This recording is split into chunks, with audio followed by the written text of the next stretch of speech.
आज हम धन प्राप्ति के भी कुछ उपाय बताएंगे। मित्रों, पुराणों में बहुत अच्छे से बताया गया है कि संसार में हर एक मानव को शिवरात्रि के दिन स्नान करने के बाद भगवान भोलेनाथ को जरूर जल चढ़ाना चाहिए। तांबे के लोटे से जल चढ़ाना बहुत ही अच्छा समझा जाता है। जल के अक्षत एवं फूल मिश्रित कर भगवान भोलेनाथ को जल चढ़ाने से भगवान भोलेनाथ बहुत ही जल्दी प्रसन्न होते हैं।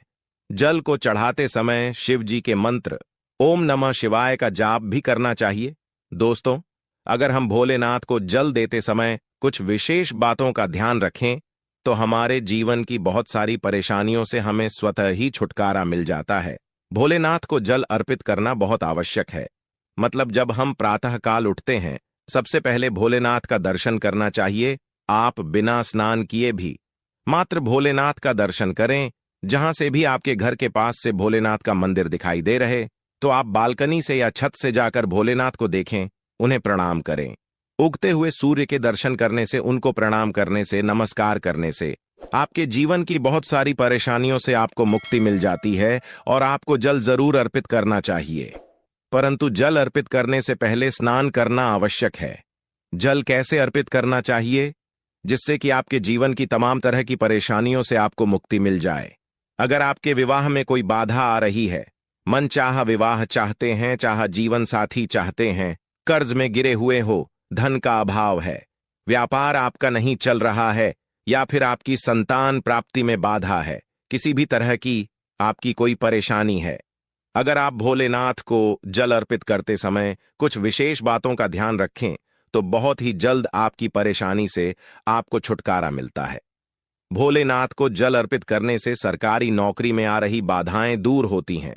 हमारा सूर्य जब मजबूत होता है तो हमारे को समाज में मान प्रतिष्ठा की प्राप्ति होती है, सम्मान की बनती होती है, आत्मविश्वास बढ़ता है, मन मजबूत होता है, जिससे कि हम जीवन के हर क्षेत्र में सफलता हासिल करते हैं। किसी भी तरह का डर हमारे मन में नहीं रहता है। आत्मविश्वास से हमारा मन जो है भरा रहता है।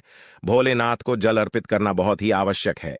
मतलब हर रोज आप स्नान के बाद जल तो जरूर अर्पित कीजिए। किस तरह से आप जल करें जिससे कि आपके जीवन की समस्त परेशानियां दूर हो, यह सभी बातें मैं आज आपसे इस वीडियो में शेयर करने वाला हूं। और अगर आपको वीडियो अच्छी, पूरी वीडियो जरूर देख लीजिए। पूरी वीडियो देखने के बाद अगर आपको आज की वीडियो अच्छी लगे तो इसे लाइक कर दीजिए और ज्यादा से ज्यादा इस वीडियो को अपने फैमिली फ्रेंड्स के साथ शेयर कीजिए। चैनल पर पहली बार आए हैं तो चैनल को सब्सक्राइब जरूर कर लीजिए, बेल बटन को प्रेस कर लीजिए।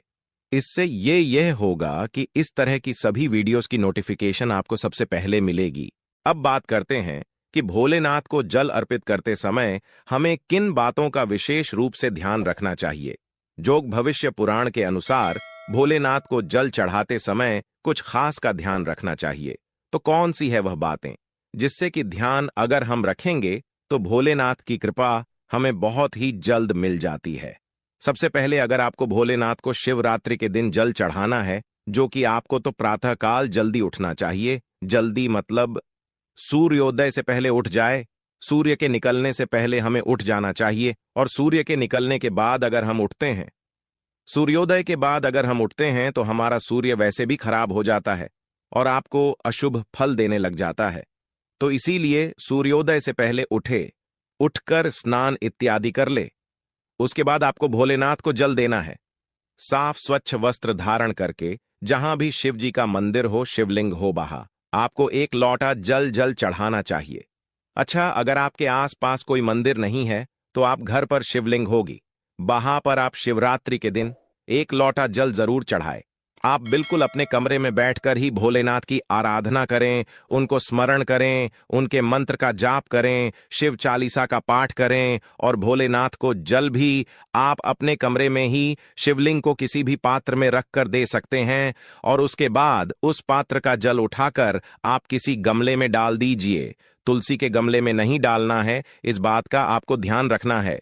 और उसके बाद आपको नित्य, अगर आपको भोलेनाथ के मंदिर जाने का समय मिल रहा है तब तो अत्यंत श्रेष्ठ है, आप शुद्ध एक लोटा जल भगवान भोलेनाथ को देखते हुए जल अर्पित करें। तो इसके लिए आपको चाहिए का एक पात्र तांबे के लोटे से भोलेनाथ को जल अर्पित करना चाहिए और आप उसमें शुद्ध जल भरे उसके बाद ही आपको सूर्य देव को जल देना है। सांप स्वच्छ जल भरकर और दोनों हाथों से आपको पात्र पकड़ना है। दोनों हाथों से जब आप पात्र पकड़े तो इस बात का ध्यान रखें कि आपके अंगूठे का स्पर्श उस पात्र से नहीं होना चाहिए और आप तभी भगवान भोलेनाथ को जल अर्पित करें। भोलेनाथ को जब जल दे रहे हैं तब आपको यह भी ध्यान रखना है कि जब वह धार गिरती है तो वह आपके पैरों पर उसके छींटे ना पड़े। तो इसके लिए आप क्या करें, अपने सामने या तो एक पात्र रखकर आप जल दीजिए जिसमें आपको भोलेनाथ को देखते हुए स्मरण करते हुए जल देना है। इस तरह से आप भोलेनाथ को जल दें और जब आप भोलेनाथ को जल देते हैं तो मंत्र जरूर बोलना है आपको। ओम नमः शिवाय इस मंत्र के भोलेनाथ को जल दे सकते हैं। गायत्री मंत्र के द्वारा भी आप भोलेनाथ को जल दे सकते हैं। तो मंत्र का उच्चारण करते हुए, जिस भी मंत्र का आप उच्चारण कर पाते हैं उसका उच्चारण करते हुए भगवान भोलेनाथ को जल देना चाहिए। पूर्व दिशा की तरफ आपका मुख होना चाहिए जब आप भोलेनाथ को जल देते हैं और थोड़ा सा झुककर ही सुबह के समय जल दिया जाता है। तो इसी तरह से आपको जल देना है और आपको ध्यान रखना है कि जब आप भोलेनाथ को जल देते हैं तो जो धार गिरती है पानी की, जो आप जल अर्पित कर रहे हैं, तो जल की धार गिर रही है, उसके बीच से जो बेलपत्र को लगाकर और उसे देखते हुए आपको जल देना चाहिए।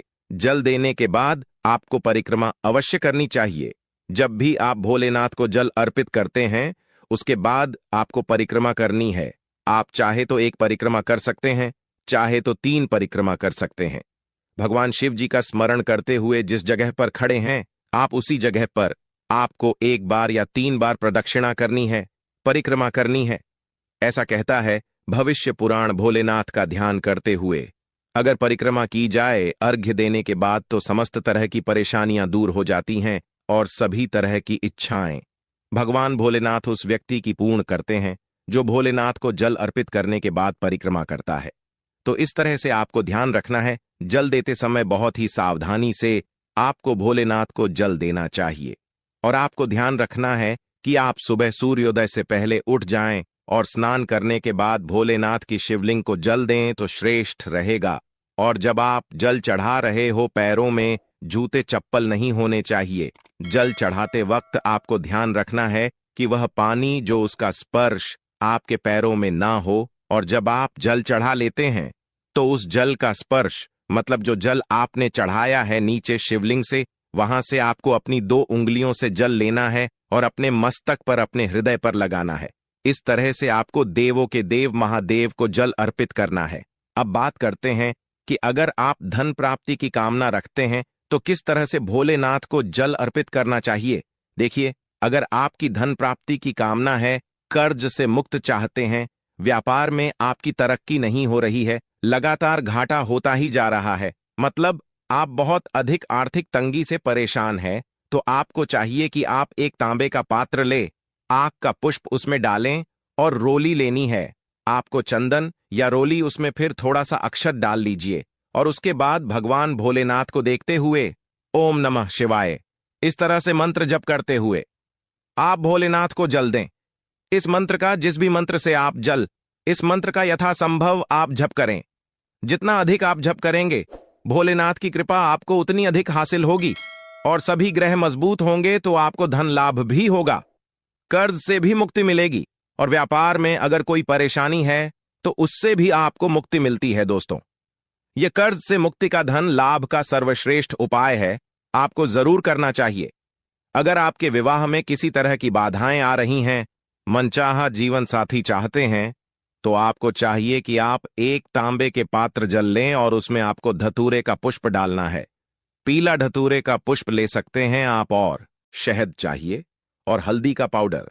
ये तीनों चीजें आप उस पात्र में डालें और इस जल को आप भोलेनाथ को देखते हुए शिव जी के मंत्रों द्वारा ओम नमः शिवाय इस मंत्र के द्वारा आपको जल देना है और यह आपको हर रोज करना है। तो आप शिवरात्रि से शुरू कर दें जल देना। अगर आप पहले से नहीं दे रहे हैं तो शिवरात्रि से शुरू कर दें और यह तीनों चीजें आपको जल और मन, चाहे जीवन साथी की कामना या फिर जल्द विवाह की कामना से, आपको भोलेनाथ को प्रणाम करके यह उपाय करना है। बहुत ही जल्द आपको भोलेनाथ की कृपा मिलती है और आपके विवाह में आ रही बाधाएं दूर होती हैं। अगला जो उपाय है संतान की प्राप्ति के लिए या दाम्पत्य जीवन को सुखमय बनाने के लिए कौन सा उपाय करना चाहिए, किस तरह से भोलेनाथ को जल देना चाहिए। अगर आपके संतान प्राप्ति में बाधा आ रही है तो आपको चाहिए कि आप तांबे के पात्र में शुद्ध जल भरे, उसमें आपको थोड़ा सा चंदन लेना है, अक्षत लेना है और आक का पुष्प लेना है। आक पुष्प डालकर आप भगवान सूर्यदेव को जल अर्पित कीजिए। समी पत्र पुष्प अक्षत यह तीनों चीजें आपको जल में डालनी है। उसके बाद भगवान भोलेनाथ को जल अर्पित करना है। ओम नमः शिवाय इस मंत्र के द्वारा आप भोलेनाथ को जल दे सकते हैं। तो इस तरह से आपको जल देना है और इस उपाय से, इससे जल देने से आपके विवाह में आपके संतान प्राप्ति में जो बाधाएं आ रही हैं, चाहे विवाह में जो परेशानियां आ रही हैं, जैसे कि आपके दाम्पत्य जीवन में मधुरता नहीं है, तो भी इस उपाय को करने से आपको दाम्पत्य जीवन में मधुरता होगी, संतान की प्राप्ति होगी। और इस तरह से जब हम जल देते हैं तो घर में सुख समृद्धि का भी आगमन होता है, धन लाभ भी होता है, तो बहुत श्रेष्ठ होता है। समी पत्र और पुष्प डालकर अगर आप भगवान भोलेनाथ को जल देते हैं और सुबह सुबह भगवान भोलेनाथ को जल देकर उनके मंत्रों का जप करना बहुत श्रेष्ठ माना जाता है। आप अगर किसी भी परेशानी से जूझ रहे हो, परेशानियों से घिरे हुए हो, कोई रास्ता ना मिल रहा हो, आपको सूर्यदेव को जल जरूर देना चाहिए। अगर आप प्रतिदिन भगवान भोलेनाथ के मंत्र का जप करेंगे और भोलेनाथ को जल अर्पित करेंगे, बहुत ही जल्द आपकी परेशानियां दूर हो जाती हैं। चावल होता है जिसके टूटे हुए दाने ना हो, बिल्कुल साबुत चावल होता है, उसे अक्षत कहा जाता है। तो थोड़े से अक्षत, रोली और बेलपत्र डालकर भोलेनाथ को जल देना है। 7 बार में आपको जल देना है। जैसा कि बताया जाता है, आपको 3 बार में जल देना चाहिए। रोक रोक कर एक ही पात्र का जल हम 3 बार में देते हैं, हमें पत्र डालना है। तो इस विशेष सामग्री की वजह से हम इस जल को 7 बार में भी दे सकते हैं। तो आप रोक रोक उसे जल को, एक पत्र के जल को 7 बार में दीजिए। भोलेनाथ को देखते हुए आपको बोलना है ओम नमः शिवाय। तो इस तरह से इस मंत्र को बोलते हुए अगर भगवान भोलेनाथ को जल अर्पित करते हैं, जल्द ही आपके मन की कामनाएं पूर्ण हो जाती है। आपकी जो भी कामना भगवान भोलेनाथ से कहे, थोड़े समय तक आप शिव चालीसा का पाठ कर सकते हैं। चाहे तो 1 बार या 3 बार या फिर 108 बार ओम नमः शिवाय का जप कर लीजिए, या भगवान भोलेनाथ का कोई भी एक मंत्र जिसका आप 108 बार जप कर सकते हैं, जरूर इस उपाय को करने के बाद कीजिए। इससे आपकी कामना शीघ्र पूर्ण हो जाती है। दोस्तों, आज की वीडियो में हमने भोलेनाथ को मजबूत करने का उपाय बताया। भोलेनाथ को मजबूत करने हैं। भोलेनाथ आत्मा के कारक है और सबसे जरूरी है आत्मविश्वास का बली होना। अगर हम में किसी भी तरह की सफलता पाना चाहते हैं तो बहुत जरूरी है कि आप भोलेनाथ की आराधना कीजिए, प्रतिदिन कीजिए और शिवरात्रि के दिन विशेष रूप से कीजिए। उम्मीद करते हैं आज की वीडियो से आपको लाभ जरूर हो। आशा करते हैं हमारे द्वारा बताई गई जानकारी आपको अच्छी लगी होगी। तो दोस्तों, आपसे निवेदन है कि वीडियो को लाइक और चैनल को सब्सक्राइब जरूर कर दे और अपने